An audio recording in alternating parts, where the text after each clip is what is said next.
Hello all, എല്ലാവർക്കും എൻ്റെ YouTube ചാനലിലേക്ക് സ്വാഗതം. അപ്പം നമ്മുടെ വീഡിയോ തുടങ്ങുന്നതിന് മുന്നേ ഞാൻ ഒരു കാര്യം ചോദിച്ചോട്ടെ. നിങ്ങൾ എത്ര പേർക്ക് ഫെബ്രൈൽ സീഷർ എന്ന് പറഞ്ഞു കഴിഞ്ഞാൽ എന്താണെന്നും അത് വന്നു കഴിഞ്ഞാൽ ഇതാണ് ഫെബ്രൈൽ സീഷർ എന്ന് പറയാൻ പറ്റുന്ന എത്ര പേരുണ്ടാവും നിങ്ങൾക്കിടയിൽ? അപ്പം ഇതാണ് ഫെബ്രൈൽ സീഷർ അല്ലെങ്കിൽ പനി കൂടിക്കഴിഞ്ഞാൽ ഇങ്ങനെ ഒരു സംഭവം കുട്ടികൾക്ക് ഉണ്ടാവും എന്നുള്ള കാര്യമൊന്നും എനിക്കറിയത്തില്ലായിരുന്നു. അപ്പം ഞാൻ കരുതി എന്നെ പോലത്തെ അറിയാത്ത ഏതെങ്കിലും മാതാപിതാക്കളുണ്ട് എങ്കിൽ അവർക്കൊരു ഉപകാരമായിക്കോട്ടെ എന്ന് വിചാരിച്ചിട്ടാണ് ഇന്നത്തെ ഈ ഒരു വീഡിയോ ആയിട്ട് ഞാൻ വന്നിരിക്കുന്നത്. ഫെബ്രൈൽ സീഷർ എന്താണെന്നും അത് വന്നപ്പം ആ ഒരു ദിവസം ഞങ്ങൾക്ക് എങ്ങനെയായിരുന്നു എന്നും അത് കഴിഞ്ഞിട്ട് ഇങ്ങോട്ടേക്കുള്ള നാളുകൾ എങ്ങനെയായിരുന്നു എന്നും ഒക്കെ ഉള്ളൊരു അനുഭവം പങ്കുവെക്കാനാണ് ഞാൻ ഇന്ന് വന്നിരിക്കുന്നത്. എന്താണ് ഫെബ്രൈൽ സീഷർ? ഫെബ്രൈൽ സീഷർ എന്ന് പറഞ്ഞു കഴിഞ്ഞാൽ നമ്മുടെ കുഞ്ഞു മക്കൾക്ക് പനി കൂടുമ്പോൾ, അതായത് 101 ഡിഗ്രി ഫാരൻഹീറ്റ് അല്ലെങ്കിൽ 38.3 ഡിഗ്രി സെൽഷ്യസിന് മുകളിലോട്ട് പോകുമ്പോഴാണ് ഫെബ്രൈൽ സീഷർ സാധാരണ കുട്ടികൾക്ക് ഉണ്ടാവുന്നത്. കുട്ടികൾ എന്ന് പറയുമ്പോൾ 6 മാസം തൊട്ട് 6 വയസ്സ് വരെ പ്രായമുള്ള കുട്ടികൾക്ക് എപ്പോൾ വേണമെങ്കിലും സംഭവിക്കാം. ഫെബ്രൈൽ സീഷർ ഉണ്ടാവാൻ 2 കാരണങ്ങളുണ്ട്. അതിലൊന്നെന്ന് പറയുന്നത് മോസ്റ്റ്ലി ഒരു പനി വരുമ്പോൾ ആ പനി വൈറൽ ഇൻഫെക്ഷൻ കാരണമാണ് ഉണ്ടായിരിക്കുന്നതെങ്കിൽ ഫെബ്രൈൽ സീഷർ വരാൻ സാധ്യതയുണ്ട്. രണ്ടാമത്തേത് ചില വാക്സിനേഷൻസ്, അതായത് നമ്മൾ കുഞ്ഞുങ്ങൾക്ക് ചൈൽഡ്ഹുഡിൽ കൊടുക്കുന്ന ചില വാക്സിനേഷൻസ് കാരണം പനി വരില്ലേ, ആ പനി വരുന്ന സമയത്തും സീഷർ വരാൻ സാധ്യതയുണ്ട്. പ്രത്യേകം ഓർക്കണം, വാക്സിനേഷൻ കൊടുക്കുന്നതുകൊണ്ടല്ല, അതുവഴി ഉണ്ടാവുന്ന പനി കാരണം. അതും വളരെ റെയർലി ആണ്. പക്ഷേ ഈ 2 കാരണങ്ങളാണ് ഏറ്റവും ഇമ്പോർട്ടൻ്റ് ആയിട്ട് സീഷർ ട്രിഗർ ആവാനുള്ള മെയിൻ റീസൺസ് എന്ന് പറയുന്നത്.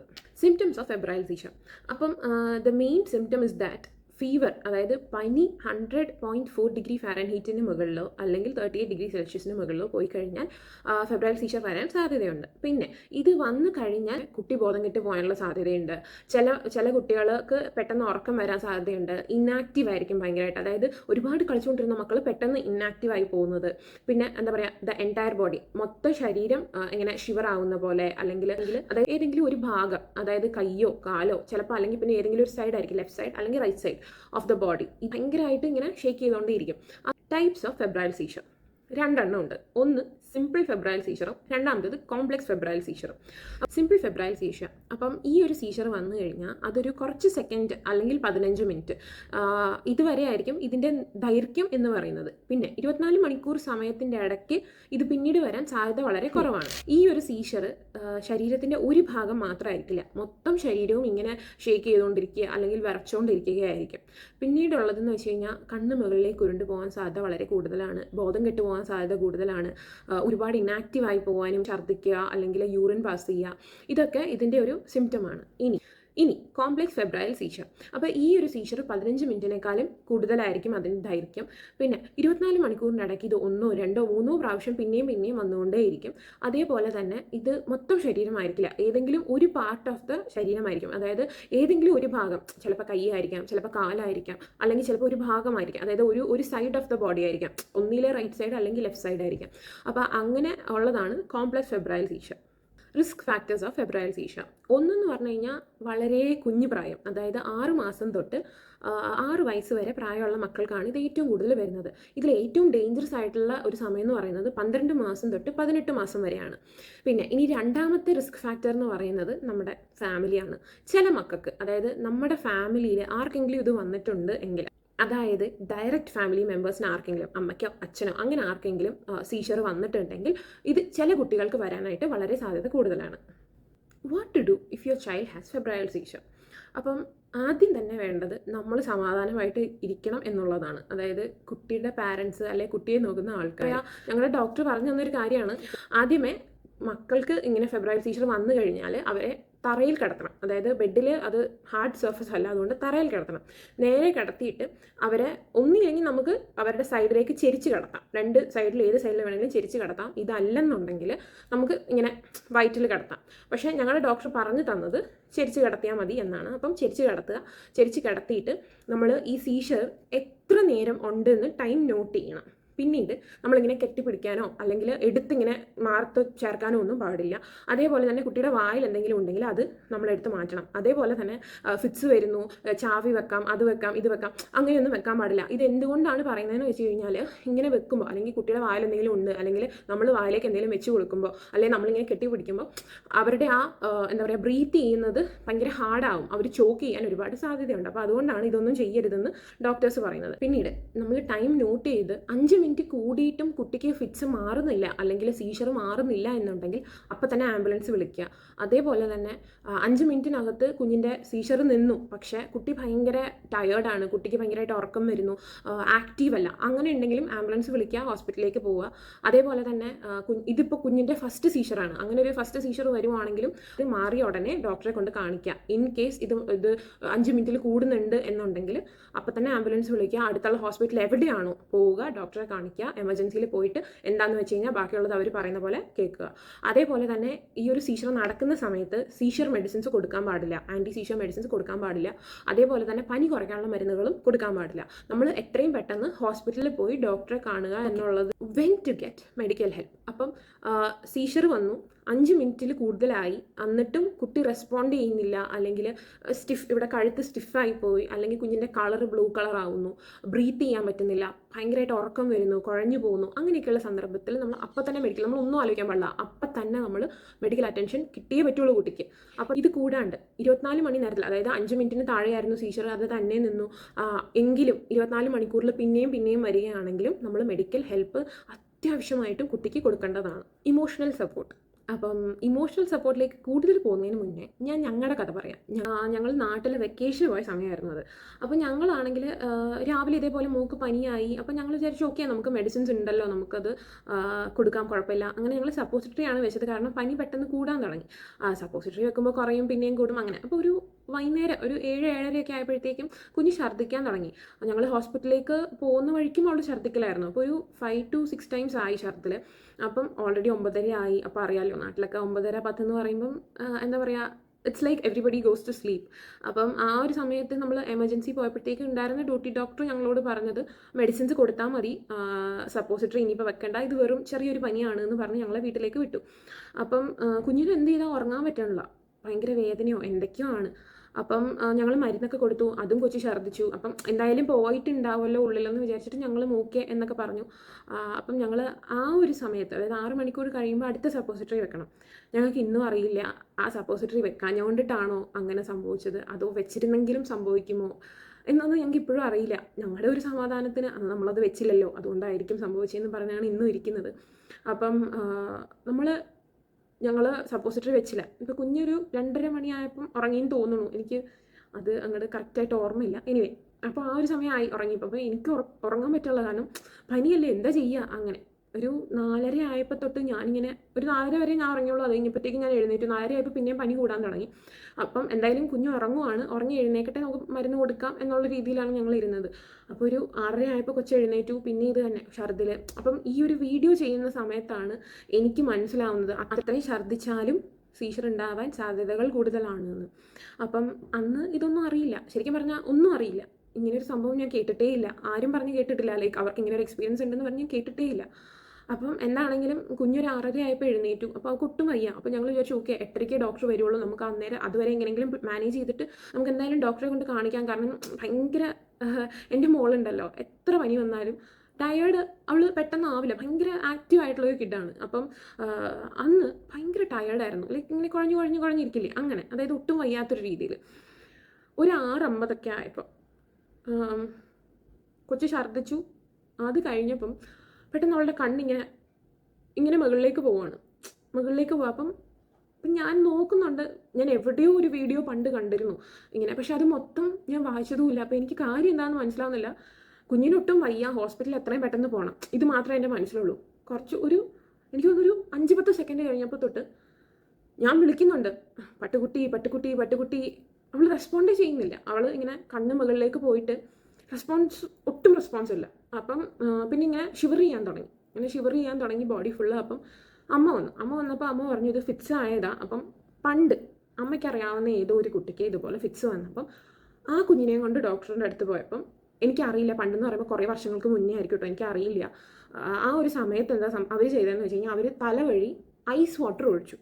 ഓക്കെ, ആ ഒരു ഓർമ്മയിൽ അമ്മ പറഞ്ഞു വെള്ളം ഒഴിക്ക് തലയിൽ, നമുക്ക് ടെമ്പറേച്ചർ താഴെ കൊണ്ടുവരണം, കാരണം ഫിറ്റ്സ് ആണെന്ന് പറഞ്ഞു. ഞങ്ങൾ കുഞ്ഞിനെ എടുത്തുകൊണ്ട് കുഞ്ഞിൻ്റെ തലവഴി വെള്ളം ഒഴിച്ചു, പൈപ്പിൻ്റെ താഴെ കൊണ്ടുപോയി വെച്ച് തലവഴി വെള്ളം ഒഴിച്ചു. സത്യം പറഞ്ഞു കഴിഞ്ഞാൽ ഭയങ്കര ഇറസ്പോൺസിബിൾ ആയിട്ടുള്ളൊരു കാര്യമാണത്. അതൊരിക്കലും ചെയ്യാൻ പാടില്ല. അതായത് ഒട്ടും അറിയില്ല, എന്തൊക്കെയോ കാണിച്ചു കൂട്ടി, അങ്ങനെയായിരുന്നു അത്. അപ്പം എന്താ സംഭവിച്ചതെന്ന് വെച്ച് കഴിഞ്ഞാൽ കുഞ്ഞ് കുഴഞ്ഞു വീണു. കുഞ്ഞ് പിന്നെ നോ റെസ്പോൺസ് അറ്റ് ഓൾ.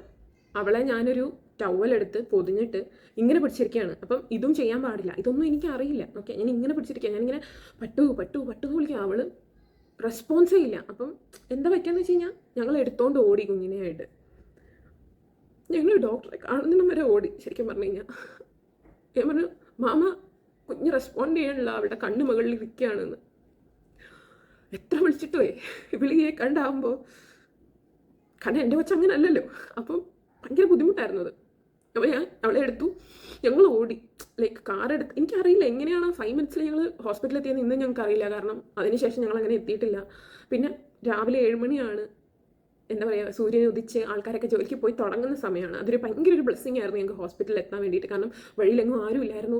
നടന്നു പോകുന്ന മനുഷ്യരെയൊക്കെ ഇങ്ങനെ ഹോണടിച്ച് നമ്മളിങ്ങനെ ഹോസ്പിറ്റലിൽ ചെന്ന് ഞങ്ങൾക്ക് അത് ആലോചിക്കുമ്പോൾ ഇപ്പോഴും കരച്ചിൽ വരും, സങ്കടമാവും, ചിലപ്പോൾ സംസാരിക്കാൻ പറ്റില്ല എന്ന് വരും. അങ്ങനെ ഞങ്ങൾ ഓടി. ആ ഓട്ടം നിന്നത് ഹോസ്പിറ്റലിലെ എമർജൻസി റൂമിലാണ്. അവിടെ ചെന്നപ്പം എന്തൊക്കെയോ ഇങ്ങനെ കാണിച്ചു കൂട്ടുക. അപ്പോൾ ഡോക്ടേഴ്സിന് മനസ്സിലായി ഞങ്ങൾക്ക് പറയാൻ പറ്റുന്നൊരു സിറ്റുവേഷനിലല്ല, കുഞ്ഞിന് വയ്യ. കുഞ്ഞിനെ നേരെ അവരെടുത്തു, അവരകത്തേക്ക് കൊണ്ടുപോയി ഞങ്ങളോട് വെളിയിൽ നിൽക്കാൻ പറഞ്ഞു. കുഞ്ഞിൻ്റെ പേര് ചോദിക്കുകയാണ്, അവിടെ ഫയൽ ഓപ്പൺ ചെയ്യണമല്ലോ, കുഞ്ഞിൻ്റെ പേര് ചോദിക്കുകയാണ്. ഞങ്ങൾക്ക് പറയാൻ പറ്റുന്നില്ല. ലൈക്ക് ഞങ്ങൾക്ക് ലിറ്ററലി ഒന്നും പറയാൻ പറ്റുന്നില്ല. ഞങ്ങൾക്ക് ഇങ്ങനെ കരച്ചിലല്ലാണ്ട് ഒന്നും പറയാൻ പറ്റുന്നില്ല. അവസാനം എന്താ പറ്റിയെന്ന് വെച്ച് കഴിഞ്ഞാൽ നേരെ പോയി ഞങ്ങൾ അവിടെ നിന്ന് ഇരുന്നു. അവർ ഞങ്ങളോട് പറഞ്ഞു, ഒന്ന് കാം ഡൗൺ ആവ്, നിങ്ങൾ ഹോസ്പിറ്റലിലേക്ക് വന്നു, നിങ്ങൾ സേഫാണ്, ഇപ്പോൾ ബേബി സേഫാണ്, നിങ്ങൾ കാം ഡൗൺ ആവുമെന്ന് പറഞ്ഞു. അങ്ങനെ ഞങ്ങൾക്ക് കുറച്ച് സമയം എന്നൊക്കെ തന്ന് കുറച്ച് കഴിഞ്ഞപ്പം ഞങ്ങൾ പറഞ്ഞു, പട്ടുകുട്ടിയുടെ പേര് നക്ഷത്ര എന്നാണ്, അവളുടെ ഹിസ്റ്ററിയൊക്കെ ചോദിച്ചു, അതൊക്കെ പറഞ്ഞു. അത് കഴിഞ്ഞപ്പോൾ പിന്നെ കുഞ്ഞിനെ കാണിക്കാനുള്ള, കാരണം അവരുടെ ബേസിക് ട്രീറ്റ്മെൻറ്റ് ചെയ്യണം, ചെയ്യാണ്ട് അവർ കുഞ്ഞിനെ കാണിക്കില്ല, ഞങ്ങളുടെ അടുത്തേക്ക് വിടില്ല എന്ന് പറഞ്ഞു. ഞാൻ നോക്കിയപ്പം അവർ ഞങ്ങളുടെ കുഞ്ഞിനെ ICUലേക്ക് കൊണ്ടുപോവാണ്. അപ്പം അത് വല്ലാത്തൊരു പറഞ്ഞറിയിക്കാൻ പറ്റില്ല. അത് ശരിക്കും പറഞ്ഞു കഴിഞ്ഞാൽ ആ ഹോസ്പിറ്റലിലേക്ക് പോകുന്ന ആ ഒരു വഴിക്ക് ഞാൻ കുറേ പ്രാവശ്യം നോക്കി, മോള് ശ്വാസം എടുക്കുന്നുണ്ടോ, മോളുടെ ഹാർട്ട് ബീറ്റ് ചെയ്യുന്നുണ്ടോ, കാരണം എന്താണ് നടക്കണേന്ന് അറിഞ്ഞൂടല്ലോ. അപ്പം അങ്ങനെ വന്നപ്പം ഇതെല്ലാം ഇങ്ങനെ തീ പിടിച്ച് നിൽക്കുകയാണ്. അപ്പോൾ അവർ പറഞ്ഞു, കുട്ടീനെ ICUലേക്ക് മാറ്റണം, ക്രിട്ടിക്കൽ സിറ്റുവേഷൻ ആണ്, കാരണം റെസ്പോണ്ട് ചെയ്യണമല്ലോ. അവർ ഒരു 4-5 പേരിങ്ങനെ കുഞ്ഞിനെ ആ ബെഡോട് കൂടിയോ എങ്ങനെയോ ബെഡോട് കൂടി അവർ ഷിഫ്റ്റ് ചെയ്യുവാണ്. അപ്പം അവർ അടുത്തേക്ക് വിടണില്ല, അകത്തേക്ക് വിടണില്ല. ഞങ്ങൾ ഭയങ്കര നിസ്സഹായരായി നിന്നുപോയൊരു സമയമാണത്. അപ്പം എന്തായാലും എങ്ങനെയൊക്കെയോ ആ സമയം തള്ളി നീക്കിയിട്ട് കുറേ കഴിഞ്ഞപ്പോഴത്തേക്ക് അവർ പറഞ്ഞു, ആർക്കെങ്കിലും ഒരാൾക്ക് അകത്തേക്ക് പോകാമെന്ന്. അപ്പം ഞാനിങ്ങനെ ഒരാൾക്കും അതെങ്ങനെ ശരിയാവും. അപ്പം ഞങ്ങളുടെ സിറ്റുവേഷൻ കണ്ടിട്ട് പിന്നെ വേറെ ICUയിൽ വേറെ പേഷ്യൻസ് ഉണ്ടായിരുന്ന ഒരാൾ അപ്പം ഡിസ്ചാർജ് ആകുമായിരുന്നു. അപ്പം അതായത് റൂമിലേക്ക് മാറ്റുമായിരുന്നു. അപ്പം അങ്ങനെ വന്നു കഴിഞ്ഞപ്പോഴത്തേക്കും അവർ പറഞ്ഞു, ഓക്കെ അപ്പം അമ്മയ്ക്ക് കയറിക്കോ, കുഴപ്പമില്ല, അങ്ങനെ പറഞ്ഞു. അപ്പം കയറി കണ്ടപ്പോൾ അങ്ങനെ അകത്തേക്ക് കയറിയപ്പോഴത്തേക്കും കയ്യിലൊക്കെ ഇങ്ങനെ IV ഇട്ടേക്കാണ്, കുറേ വയറ്, അതായത് മറ്റേ ECG പോലത്തെ സംഭവങ്ങളൊക്കെ അവിടെ ഇവിടെ കുറേ വയറ്, അതായത് ഹാർട്ട് ബീറ്റ്, പൾസ്, അങ്ങനത്തെ കാര്യങ്ങളൊക്കെ എടുക്കുന്ന കുറേ വയറ്. കുഞ്ഞങ്ങ് ആകെ അങ്ങ് വല്ലാണ്ടിരിക്കുന്നു അങ്ങനെ. അപ്പോൾ അവൾ വേദനയുണ്ട്, അപ്പോൾ അവൾ കരയാണ്, കാരണം മറ്റേ സൂചിയൊക്കെ കുത്തി വെച്ചിരിക്കുമല്ലോ, അപ്പോൾ കരയാണ്. എനിക്ക് കണ്ടിട്ട് എൻ്റെ ചങ്കുണ്ടല്ലോ അയ്യോ തകർന്നു പോയി. ലൈക്ക് എന്തിനാ ദൈവമേ ഇങ്ങനൊരു ഇതെന്ന് ഞാൻ ആലോചിച്ചു. അത് കഴിഞ്ഞപ്പോഴത്തേക്കും അവിടെ കുഞ്ഞിൻ്റെ ബ്ലഡ് ടെസ്റ്റ് ചെയ്യാനായിട്ട് 2 ആൾക്കാർ വന്നു, 2 സ്റ്റാഫ് വന്നു. അവർ ആണെങ്കിൽ ഭയങ്കര എന്താ പറയുക, അവരിങ്ങനെ ഇട്ട് കുത്താണ്, കുട്ടിയുടെ കൈയുടെ മേലിട്ട് ഇങ്ങനെ കുത്തിക്കൊണ്ടേയിരിക്കുക. അപ്പം ഒന്നാമത് എൻ്റെ ആകെ മൊത്തം ഇളകി നിൽക്കുമായിരുന്നു കുഞ്ഞിനെ കണ്ടിട്ട്. ഞാൻ ഭയങ്കര എൻ്റെ കൺട്രോളിലല്ലല്ലോ ഇതൊന്നും നടക്കണേ. അപ്പം ഞാനാണെങ്കിൽ അവരോട് വഴക്കുണ്ടാക്കി വെച്ചാൽ ഞാൻ ചോദിച്ചു, നിങ്ങളെന്തിനാ ഈ കുത്തണം, നിങ്ങൾക്ക് ഒറ്റ കുത്തിലെടുക്കാൻ അറിഞ്ഞൂടെന്ന് ചോദിച്ചു ബ്ലഡ്. എന്നോട് ആരെങ്കിലും അങ്ങനെ ചെയ്താൽ പോലും ഞാനങ്ങനെ മിണ്ടാതിരുന്നിട്ടുണ്ട്, അതുകൊണ്ടാണ് പറയുന്നത്. അപ്പം ഞാൻ അന്ന് അങ്ങനെ റിയാക്ട് ചെയ്തു. അപ്പം അവർ പറഞ്ഞു, എനിക്ക് എൻ്റെ ജോലി ചെയ്യാൻ അറിയാമെന്ന് പറഞ്ഞിട്ട് അവരെടുത്തിട്ട് അങ്ങോട്ട് പോയി. അപ്പം എനിക്ക് വല്ലാണ്ട് ഭയങ്കര ലൈക്ക് കുഞ്ഞ് റെസ്പോണ്ട് ചെയ്യണില്ലേ, കാരണം കുഞ്ഞിങ്ങനെ കണ്ണ് മേലെ തന്നെ നിൽക്കുകയാണ്, അവളുടെ കണ്ണ് താഴോട്ട് വരുന്നില്ല, ഞാൻ വിളിച്ചിട്ട് കേൾക്കുന്നില്ല, അങ്ങനെയൊക്കെ അത് സ്റ്റിൽ അതുണ്ട്. അപ്പം എനിക്ക് ഒന്ന് നിയർലി ഒരു 45 മിനിറ്റ്സ് കഴിഞ്ഞാണ് പിന്നെ കുഞ്ഞ് ഒന്ന് എന്താ പറയുക കണ്ണൊക്കെ നോർമലായി, അവളൊന്ന് കഴുത്തൊക്കെ തിരിച്ച് ഒന്ന് റെസ്പോണ്ട് ചെയ്യാൻ തുടങ്ങി. അത് കഴിഞ്ഞപ്പം I was like okay better ആവുന്നുണ്ട്. അപ്പോൾ പിന്നെ ഡോക്ടർ വന്നിട്ട് പറഞ്ഞു, ഫെബ്രൈൽ സീഷറാണ്, പനി കൂടിയത് കൊണ്ട് സംഭവിച്ചൊരു കാര്യമാണ് ഇതെന്ന് പറഞ്ഞു. പിന്നെ ന്യൂറോ ഡോക്ടർ വന്നു, ചെക്ക് ചെയ്തു. മീൻസ് മെനഞ്ചൈറ്റിസ് വരാൻ ഒരുപാട് സാധ്യതയുണ്ട്. അങ്ങനെ എന്തെങ്കിലും ഇൻഫെക്ഷൻ നമ്മുടെ തലയിൽ ഉണ്ടെങ്കിൽ അതും ലൈക്ക് ഫെബ്രൈൽ സീഷർ വന്നാൽ അതൊരു ഇൻഡിക്കേഷൻ ആണ്. അപ്പം അങ്ങനത്തെ കാര്യങ്ങൾ അതൊക്കെ നോക്കാൻ വേണ്ടിയിട്ട് ഡോക്ടേഴ്സ് വന്നു, നഴ്സുമാർ വന്നു, മരുന്ന് ഇങ്ങനെ പോയിക്കൊണ്ടിരിക്കുന്നു. കുഞ്ഞ് കുറച്ചായിട്ട് റിക്കവർ ചെയ്യാൻ തുടങ്ങി. എല്ലാം ഒന്ന് സെറ്റിൽ ഡൗൺ ആയി കഴിഞ്ഞപ്പോഴത്തേക്കും നഴ്സുമാർ പറഞ്ഞു കുഞ്ഞിനുള്ള ക്ലോത്ത്സ് കൊണ്ടുവരാൻ പറഞ്ഞു. അപ്പോൾ ക്ലോത്ത്സ് കൊണ്ടുവരാൻ പറഞ്ഞപ്പോഴത്തേക്കുമാണ് ഞങ്ങൾ റിയലൈസ് ചെയ്യുന്നത് ഹസ്ബൻഡ് ചെരുപ്പിട്ടിട്ടില്ല. ഞാൻ ഇട്ടിരുന്ന നൈറ്റിയിലാണ് ഇറങ്ങി ഓടിയത് കുഞ്ഞിനായിട്ട്. കുഞ്ഞിന് ജസ്റ്റ് ഒരു ടൗല് മാത്രമേ ഉള്ളൂ. അപ്പം അങ്ങനെ ഹസ്ബൻഡ് വീട്ടിലോട്ട് പോവാണ്. അന്നത്തെ ദിവസം എനിക്ക് തോന്നുന്നത് ഒരു 10 to 12 തവണ പോയിട്ടുണ്ട് വീട്ടിലേക്ക്. ഒന്ന് ഫുഡ് എടുക്കാൻ, ക്ലോത്ത്സ് എടുക്കാൻ, അങ്ങനെ ഓരോരോ കാര്യങ്ങൾക്ക്. അതായത് എന്തെങ്കിലുമൊക്കെ മറക്കും. ചിലപ്പോൾ ഫയലായിരിക്കാം, ചിലപ്പം എന്തെങ്കിലും അവർ മേടിച്ചുകൊണ്ട് വരാൻ പറഞ്ഞ കാര്യങ്ങളായിരിക്കാം, മെഡിസിൻ ആയിരിക്കാം. കാരണം നാട്ടിലൊക്കെ നമ്മൾ മെഡിസിൻ വാങ്ങിച്ചു കൊടുത്താലേ അവർ പിന്നെ ബാക്കിയുള്ള കാര്യങ്ങൾ ചെയ്യുള്ളൂ. അപ്പം അങ്ങനെ അതൊക്കെ അങ്ങോട്ട്.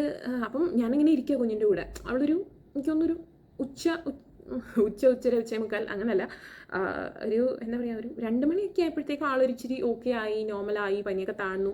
അപ്പം അവിടെ വന്നൊരു നേഴ്സ് ഉണ്ടായിരുന്നു. ലൈക്ക് എനിക്ക് അവരുടെ പേര് ഓർമ്മയില്ല, പക്ഷേ ഭയങ്കര എന്താ പറയുക, ഗോഡ് സെൻഡ് എന്നൊക്കെ പറയില്ലേ, അങ്ങനത്തെ ഒരു നേഴ്സായിരുന്നു അവർ.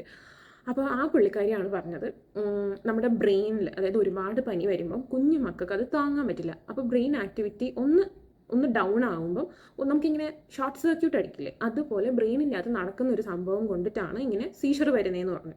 എന്നിട്ട് പുള്ളിക്കാരി പറഞ്ഞു ഒരു കാരണവശാലും ഇങ്ങനെ വെള്ളം ഒഴിക്കാൻ പാടില്ല. വെള്ളം ഒഴിച്ചു കഴിഞ്ഞാൽ അതെങ്ങാനും വായിക്കകത്ത് പോയി കുടുങ്ങി, ഇതേപോലെ തന്നെ ബ്രീത്ത് ചെയ്യാൻ പറ്റത്തില്ല, അങ്ങനത്തെ കുറേ പ്രശ്നങ്ങളുണ്ടാവും. അതേപോലെ ഇങ്ങനെ എടുത്ത് വെച്ച് കൊണ്ടുവരാൻ പാടില്ല.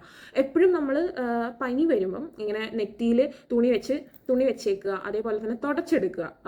അതായത് കഷത്തും കൈയുടെ ജോയിൻസും കാലും ആ എല്ലാ ജോയിൻസിലും ഇങ്ങനെ എന്താ പറയുക തുണി വെച്ച് തുടച്ചെടുക്കുക. എന്നിട്ട് നമ്മൾ എപ്പോഴും ഫീവർ ഇൻ കൺട്രോൾ ആയിരിക്കണം, കൂടാൻ പാടില്ല. കൂടിക്കഴിഞ്ഞാൽ ഇതിനിയും വരാൻ സാധ്യതയുണ്ട്. അപ്പം ഈ നേഴ്സ് ഇങ്ങനെ പറഞ്ഞു. എന്നിട്ട് ഞങ്ങളിങ്ങനെ വെയിറ്റ് ചെയ്യാണ്. എനിക്കൊന്നൊരു 4-5 മണി ആയപ്പോഴത്തേക്കും പട്ടുകുട്ടി ഇറങ്ങി ഓടിച്ചാടി ICU മൊത്തം, കാരണം ICUയിൽ വേറെ ആരുമില്ല. അപ്പോൾ പുള്ളിക്കാരി ഇങ്ങനെ ഓടുന്നു, നടക്കുന്നു, ചാടുന്നു, ഇത് തന്നെ. അപ്പം ഷി വാസ് ഓക്കെ. രാത്രി ആയപ്പോഴത്തേക്കും അവർ ഞങ്ങളെ റൂമിലേക്ക് മാറ്റി. രാവിലെ ആയപ്പോഴത്തേക്കും ഡിസ്ചാർജ് ചെയ്ത് കഴിഞ്ഞ് ഞങ്ങളോട് പറഞ്ഞു 2 ദിവസം കഴിഞ്ഞ് തിരിച്ചു വരണം. അതിനോടൊപ്പം തന്നെ ഈ 2 ദിവസം നമ്മൾ ആൻറ്റി സീഷർ, അതായത് സീഷർ വരാതിരിക്കാനുള്ള മെഡിസിൻ എന്തായാലും കുട്ടിക്ക് കൊടുത്തേ പറ്റുള്ളൂ എന്ന് പറഞ്ഞു. ആൻഡ് പനി കൂടാതെ നോക്കണമെന്നും പറഞ്ഞു. ദൈവം അനുഗ്രഹിച്ച് അന്ന് തൊട്ട് ഇന്ന് വരെ എൻ്റെ കുഞ്ഞിന് ഇതുവരെ സീഷർ വന്നിട്ടില്ല. ലൈക്ക് ഒരുപാട് നന്ദിയുണ്ട് അതിന്.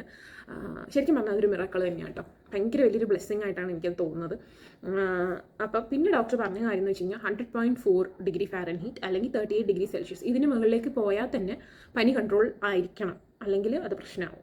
പിന്നെ പറഞ്ഞത് വേറെ പ്രത്യേകിച്ചൊന്നും പറഞ്ഞൊന്നുമില്ല. ഞങ്ങൾ ഇവിടെ തിരിച്ച് ദുബായ് വന്നപ്പോൾ കുഞ്ഞിൻ്റെ ഡോക്ടറെ കൊണ്ട് കാണിച്ചു. അപ്പോൾ ആ ഡോക്ടർ പറഞ്ഞത് നമുക്ക് നോക്കാം, ഇപ്പം മെഡിസിൻസ് സ്റ്റാർട്ട് ചെയ്യേണ്ട ആവശ്യമില്ല. ഇനി പനി വന്നാലോ അല്ലെങ്കിൽ ഇനി സീഷർ വന്നാൽ മാത്രം നമുക്കത് ചെയ്താൽ മതി. അതായത് എന്താ പറയുക, ഒരു പ്രിക്കോഷനായിട്ട് നമ്മുടെ കയ്യിലേക്ക് വെക്കുക എന്നുള്ളത്. പക്ഷേ അതിൻ്റെ ഒന്നും ആവശ്യം വന്നിട്ടില്ല. ദൈവസഹായം മാത്രമാണത്. Emotional support after febrile seizure. ശരിക്കും പറഞ്ഞു കഴിഞ്ഞാൽ ഇമോഷണൽ സപ്പോർട്ട് വേണ്ടത് പാരൻസിനാണ്. ആൻഡ് ഞാൻ കുറേ സെർച്ച് ചെയ്ത് നോക്കി കേട്ടോ ഇൻ്റർനെറ്റിൽ, എന്താണ് ഇമോഷണൽ സപ്പോർട്ട്, എങ്ങനെയാണ് ഇത് പാരൻസിനെ ഹെൽപ്പ് ചെയ്യുക, എന്തൊക്കെ കാര്യങ്ങളുണ്ട് എന്നൊക്കെ അറിയാൻ വേണ്ടിയിട്ട്. പക്ഷേ ഒന്നും ഉണ്ടായിരുന്നില്ല. അപ്പോൾ എനിക്ക് തോന്നിയ കുറച്ച് കാര്യങ്ങൾ ഇമോഷണൽ സപ്പോർട്ടായിട്ട് പറയാമെന്ന് ഞാനിങ്ങ് വിചാരിച്ചു. അപ്പം ആസ് എ പാരൻറ്റ്, ആദ്യമായിട്ടാണ് ഇങ്ങനൊരു സംഭവം ഉണ്ടാകുന്നത്, അല്ലെങ്കിൽ നമ്മൾ ഭ്രാന്ത് പിടിച്ച ആൾക്കാരെ പോലെ വീട്ടിൽ നിന്ന് ഹോസ്പിറ്റൽ വരെ പോവുകയും പിന്നെ എന്താ പറയുക, കുഞ്ഞ് റെസ്പോണ്ട് ചെയ്യാണ്ട് വരുന്ന ഒരു സിറ്റുവേഷൻ. അതായത് നമ്മൾ എത്ര വിളിച്ചിട്ടും അവൾ കേൾക്കുന്നില്ല, അവൾ റെസ്പോണ്ട് ചെയ്യുന്നില്ല, കുഴഞ്ഞു വീഴുന്നു, അല്ലെങ്കിൽ ഏതെങ്കിലും ഒരു സെക്കൻഡിൽ നമ്മുടെ കുഞ്ഞ് നമ്മളെ കൈവിട്ട് പോകുന്നു, നമുക്ക് നഷ്ടപ്പെടാൻ സാധ്യതയുണ്ട് എന്നുള്ളൊരു തോന്നൽ, ഇതെല്ലാം കൂടി ചേരുമ്പം നമുക്ക് പാനിക് അറ്റാക്സ്, ആങ്സൈറ്റി അറ്റാക്സ് ഉണ്ടാവാൻ സാധ്യതകൾ വളരെ കൂടുതലാണ്. അതായത് അടുത്ത പ്രാവശ്യം കുഞ്ഞിന് പനി വരുമ്പോൾ ചെറിയൊരു പനിയായിരിക്കും, നമ്മുടെ BP അങ്ങ് മാനത്തായിരിക്കും.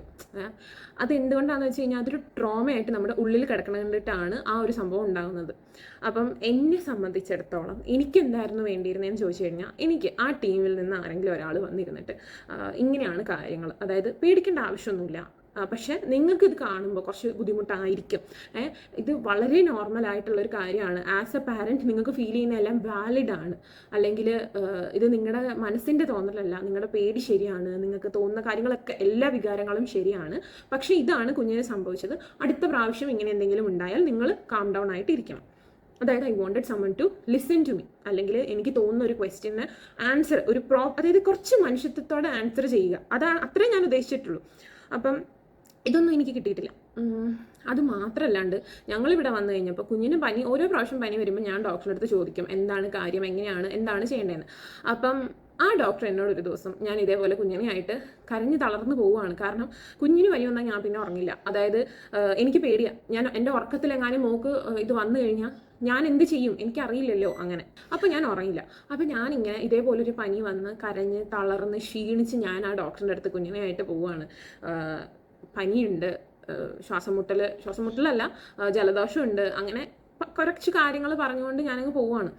അപ്പോൾ അവരെന്നോട് അടുത്ത വാക്കി ചോദിക്കുകയാണ്, നിങ്ങൾ എന്തിനാണ് ഇത്ര പേടിക്കണേ, നിങ്ങൾക്ക് എന്താണ് ഇത്ര വലിയ പേടി, നിങ്ങൾ എന്താ വിചാരിച്ചു വെച്ചിരിക്കുന്നത്, പനി വന്നു കഴിഞ്ഞാൽ എന്ത് സംഭവിക്കുമെന്നാണ് നിങ്ങൾ വിചാരിക്കണേന്ന് ചോദിച്ചു. അപ്പം ഞാൻ ഓൾറെഡി ഭയങ്കര ബ്രോക്കണാണ് ഞാൻ. ഓക്കെ, ആ ഒരു പർട്ടിക്കുലർ പോയിന്റ് ഓഫ് ടൈം ഞാൻ ഭയങ്കര ബ്രോക്കൺ ആയിരുന്നു. കാരണം കുഞ്ഞിന് പനി വന്നു കഴിഞ്ഞാൽ എനിക്ക് മാനേജ് ചെയ്യാൻ പറ്റുന്നില്ല, അങ്ങനത്തെ ഒരു സിറ്റുവേഷനിലാണ് ഞാൻ നിൽക്കുന്നത്. അപ്പം ഞാനൊന്നും മിണ്ടിയില്ല, എൻ്റെ കണ്ണൊക്കെ ഇങ്ങനെ നിറഞ്ഞു നിൽക്കുകയാണ്, ഞാൻ മിണ്ടിയില്ല. അപ്പം അവരെന്നോട് എടുത്ത വായിക്ക് എന്നോട് ചോദിക്കുകയാണ്, നിങ്ങളുടെ കുഞ്ഞ് മരിച്ചു പോകുമെന്ന് നിങ്ങൾക്ക് തോന്നുന്നുണ്ടോയെന്ന്. അപ്പോൾ ഞാനിങ്ങനെ ഭയങ്കര വല്ലാണ്ടായി, ഞാൻ കരയാൻ തുടങ്ങി. ഇങ്ങനെ കുറേ നാളുകൊണ്ട് ഇങ്ങനെ ബിൽഡപ്പ് ആയതൊക്കെ ഇങ്ങനെ പൊട്ടി ഒഴുകാൻ തുടങ്ങി. എന്നിട്ട് അവരെന്നോട് പറഞ്ഞു, അങ്ങനെ പേടിക്കണ്ട, അങ്ങനെയൊന്നും ഉണ്ടാവില്ല എന്ന് പറഞ്ഞു. കരഞ്ഞു തുടങ്ങി കഴിഞ്ഞാൽ പിന്നെ നമുക്ക് ഇങ്ങനെ ഈ ഒരു ടോണിൽ അങ്ങോട്ട് സംസാരിക്കാൻ പറ്റില്ലല്ലോ. അപ്പോൾ ഞാൻ ഭയങ്കര ഷോക്ക്ഡ് ആയിരുന്നു. ലൈക്ക് ഞാനത് പ്രതീക്ഷിക്കാത്തൊരു ക്വസ്റ്റ്യൻ ആയിരുന്നു അവരങ്ങനെ ചോദിച്ചത്. എനിക്ക് വല്ലാണ്ട് ഫീലായി. എന്നിട്ട് അവർ പറഞ്ഞു, എനിക്ക് തോന്നുന്നു നിങ്ങൾക്കാണ് തെറാപ്പി വേണ്ടത്, നിങ്ങളുടെ കുട്ടി ഭയങ്കര ഹെൽത്തി ആൻഡ് ആക്റ്റീവാണ്, നിങ്ങൾ എന്തിനാ ഇങ്ങനെ എപ്പോൾ നോക്കിയാലും ടെൻഷൻ അടിച്ച് എപ്പോൾ നോക്കിയാലും ഹോസ്പിറ്റലിലേക്ക് വരുന്നത് എന്തിനാണെന്ന് ചോദിച്ചു. എപ്പോൾ നോക്കിയാലും എന്ന് പറഞ്ഞാൽ ഫസ്റ്റ് 6 months അവർക്ക് പനി വന്നിട്ടില്ല. പക്ഷേ അത് കഴിഞ്ഞപ്പോൾ അവർക്ക് ഒരു 2-3 പനി വന്നു. അതിനൊക്കെ നമ്മൾ എന്താ പറയുക മാനേജ് ചെയ്തു, വീട്ടിൽ തന്നെയാണ് മാനേജ് ചെയ്യുന്നത്. പക്ഷേ ഒരുപാട് അങ്ങോട്ട് കുട്ടി വല്ലാണ്ടാവും, നമ്മൾ ഹോസ്പിറ്റലിലേക്കല്ലേ പോവുക, നമ്മൾ വേറെ ആരോട് എന്ത് ചോദിക്കാനാ അല്ലേ. ഗൂഗിളിൽ എന്ത് ചോദിച്ചാലും എല്ലാം ഭയങ്കര എക്സ്ട്രീം എൻസ് ആയിരിക്കും. അപ്പോൾ എനിക്കത് താല്പര്യമില്ല, അതുകൊണ്ടാണ് ഡോക്ടറെ അടുത്ത് ചോദിക്കുന്നത്.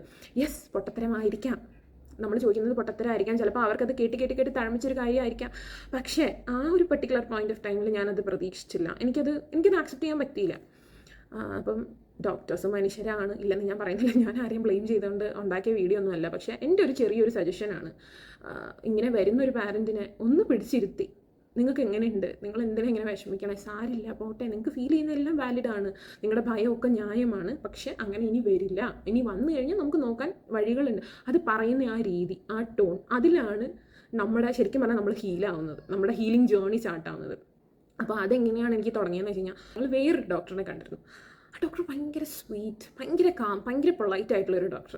അപ്പം ഞാൻ ഇങ്ങനെ ചോദിച്ചു, ലൈക്ക് ഈ നമ്മൾ ഹിസ്റ്ററി പറയില്ല, ആദ്യമായിട്ട് ചെല്ലുമ്പോൾ നമ്മൾ ഹിസ്റ്ററി പറയും. അങ്ങനെ ഹിസ്റ്ററി പറഞ്ഞ സമയത്ത് നമ്മളിങ്ങനെ പറഞ്ഞു, കുഞ്ഞിനെ സീഷർ വന്നിരുന്നു, അങ്ങനെയാണ് ഇങ്ങനെയാണ് എന്നൊക്കെ പറഞ്ഞിരുന്നു. അപ്പോൾ ഡോക്ടർ ചോദിച്ചു, അങ്ങനെ വന്നു കഴിഞ്ഞാൽ എന്ത് ചെയ്യണം എന്നാണ് പറഞ്ഞിരിക്കുന്നത്, മെഡിസിൻസ് ഉണ്ടോ എന്ന് ചോദിച്ചു. പിന്നെ മെഡിസിൻസ് ഒന്നുമില്ല, ഇങ്ങനെ എന്താ പറയുക, കുഞ്ഞിനെ ഒന്ന് ചേച്ചി കിടത്തുക, അങ്ങനെയൊക്കെ പറഞ്ഞിട്ടുള്ളൂ. വലിയ ലൈക്ക് ഭയങ്കര വേഗമാണ്, എനിക്ക് സത്യം പറഞ്ഞാൽ അറിയില്ല, ഒന്നുകൂടെ ഒന്ന് പറഞ്ഞു തരാമെന്ന് ചോദിച്ചു. അപ്പോൾ ഡോക്ടർ പറഞ്ഞു, ഇങ്ങനെ ഞാൻ നേരത്തെ പറഞ്ഞ പോലെ തന്നെ തറയിൽ കിടത്തുക. എന്നിട്ട് ഡോക്ടർ പറഞ്ഞു, അങ്ങനെ ഒരു സംഭവം വന്നു കഴിഞ്ഞാൽ നിങ്ങൾ ആംബുലൻസ് വിളിക്കുക. ഓക്കെ, ആംബുലൻസ് വിളിച്ചിട്ട് നിങ്ങൾ വെയിറ്റ് ചെയ്യുക, കാരണം നിങ്ങളുടെ മാനസികാവസ്ഥയ്ക്ക് നിങ്ങൾക്ക് ഒരിക്കലും ഡ്രൈവ് ചെയ്യാൻ പറ്റില്ല. അപ്പോൾ അത് കൊണ്ടിട്ട് നിങ്ങൾ ആംബുലൻസ് വരാൻ വെയിറ്റ് ചെയ്യുക, ഡോക്ടറെ കൊണ്ടുവന്ന് കാണിക്കുക, എന്നിട്ട് എന്താണെന്ന് വെച്ച് കഴിഞ്ഞാൽ ഫർദർ നമുക്ക് നോക്കാമെന്ന് പറഞ്ഞു. അപ്പോൾ ഞാൻ പറഞ്ഞു, എനിക്ക് ഭയങ്കര പേടിയാണ്, ഭയങ്കര ടെൻഷനാണ്. അപ്പം ഹസ്ബൻഡും പറയുന്നുണ്ട്, ലൈക്ക് നേരത്തെയൊക്കെ പനി വന്നാൽ നമ്മൾ മൈൻഡ് ചെയ്യില്ലായിരുന്നു, പക്ഷേ ഇപ്പം it's not like that, things have changed. അപ്പോൾ ഡോക്ടർ പറഞ്ഞു, അത് സാരില്ല, അത് സത്യമായിട്ടും അത് സാരില്ല, നിങ്ങൾ പേടിക്കുന്നത് ഭയങ്കര ന്യായമായിട്ടുള്ളൊരു കാര്യമാണ്. അതുകൊണ്ട് അതോർത്ത് അയ്യോ അത് ഭയങ്കര ഒരു വിഷയം, അങ്ങനല്ല. അതൊരു എന്താ പറയുക, ഗിൽറ്റി കൊണ്ടുവരേണ്ട ഒരു കാര്യമല്ല അത്. കുഞ്ഞിനെ അങ്ങനെ വന്നു, നിങ്ങൾക്ക് എന്താണെന്ന് അറിയില്ല, അപ്പം നിങ്ങൾ മെഡിക്കൽ ഫീൽഡിലുള്ള ഒരാളല്ല, അപ്പോൾ അത് ഭയങ്കര ന്യായമായിട്ടുള്ളൊരു കാര്യമാണ്. പക്ഷേ ടെൻഷൻ അടിക്കണ്ട, ഇത് എന്താ പറയുക, ഇനി മോൾക്ക് 6 വയസ്സാവുന്നിടം വരെ എപ്പോൾ വേണമെങ്കിലും വരാൻ സാധ്യത ഒരിച്ചിരി കൂടുതലാണ്, മറ്റ് കുഞ്ഞുങ്ങളെക്കാളും മോൾക്ക് കൂടുതലാണ്. പക്ഷേ അങ്ങനെ വന്നാലും നമുക്ക് നോക്കാവുന്ന കാര്യമുള്ളൂ, ടെൻഷൻ അടിക്കണ്ട. ബാക്കിയുള്ള ഡോക്ടേഴ്സ് പറഞ്ഞതും ഈ ഡോക്ടർ പറഞ്ഞതും ഒരേ കാര്യം തന്നെയാണ്. പക്ഷേ എനിക്ക് ഭയങ്കര സാറ്റിസ്ഫൈഡ് ആണ്, കാരണം ഞാൻ പിന്നെ ചോദിച്ച ക്വസ്റ്റ്യൻസിനാണെങ്കിലും പിന്നെ ഇപ്പം ഞങ്ങൾ അതായത് വേറെ എന്തെങ്കിലും ഒരു കാര്യത്തിന് ചെന്നാൽ പോലും ഒട്ടും എന്താ പറയുക, ഒരു 100 പ്രാവശ്യം പറഞ്ഞു തരാൻ ആ ഡോക്ടർ റെഡിയാണ്. അപ്പം അതാണ് കുറച്ച് സഹതാപം, കുറച്ച് മനുഷ്യത്വം, അതൊക്കെയാണ് പ്രതീക്ഷിക്കുന്നത്. അത് മാത്രമല്ല, അതായത് നമ്മളൊരു ചോദ്യം ചോദിക്കുമ്പോൾ കുറച്ച് ജഡ്ജ്മെൻ്റൽ അല്ലാണ്ട് ഉള്ളൊരു ഉത്തരം. ഇത്രയേ ഉള്ളൂ ഞങ്ങളുടെ സ്റ്റോറി. എൻ്റെ ഇമോഷണൽ സപ്പോർട്ടിൻ്റെ കാര്യം എന്ന് ചോദിച്ചു കഴിഞ്ഞാൽ ഇതാണ്, ഡോക്ടേഴ്സാണ്, they play a main role. Doctors മാത്രമല്ല, ആ ഹോസ്പിറ്റലിലുള്ള സ്റ്റാഫും എല്ലാവരും തന്നെ. പിന്നെ നിങ്ങൾ ആർക്കെങ്കിലും ഇങ്ങനൊരു സിമിലർ എക്സ്പീരിയൻസ് ഉണ്ടെങ്കിൽ പ്ലീസ് ഡു കമൻറ്റ് ബിലോ, അല്ലെങ്കിൽ reach out to me on my personal mail. കേൾക്കാൻ ആരുമില്ല എന്ന് വിചാരിക്കേണ്ട, ഞാൻ കേൾക്കാം. ഓക്കെ, നമുക്ക് കുറച്ച് കേൾക്കാം അല്ലേ, കേട്ട് സംസാരം കുറച്ച് മറ്റുള്ളവരെ സഹായിച്ച് ചിരിച്ചുകൊണ്ട് മുന്നോട്ട് പോകും. ഓക്കെ, അപ്പം ഈ വീഡിയോ ഈ വീഡിയോ നിങ്ങൾക്ക് യൂസ്ഫുൾ ആയിരുന്നു, ഇതിൽ നിന്ന് നിങ്ങൾക്ക് എന്തെങ്കിലും അറിവ് കിട്ടിയിട്ടുണ്ട്, മറ്റുള്ളവർക്ക് ഈ വീഡിയോ യൂസ്ഫുൾ ആകുമെന്ന് നിങ്ങൾക്ക് തോന്നുന്നുണ്ടെങ്കിൽ ഒന്ന് ഷെയർ ചെയ്യുക, ലൈക്ക് ചെയ്യുക. അതേപോലെ തന്നെ നിങ്ങളിവിടെ പുതിയതാണെങ്കിൽ ഒന്ന് സബ്സ്ക്രൈബ് ചെയ്തേക്കുക. അപ്പോൾ ഇനി പുതിയൊരു വീഡിയോ ആയിട്ട് വരുന്നത് വരെ bye, take care, tata, God bless U.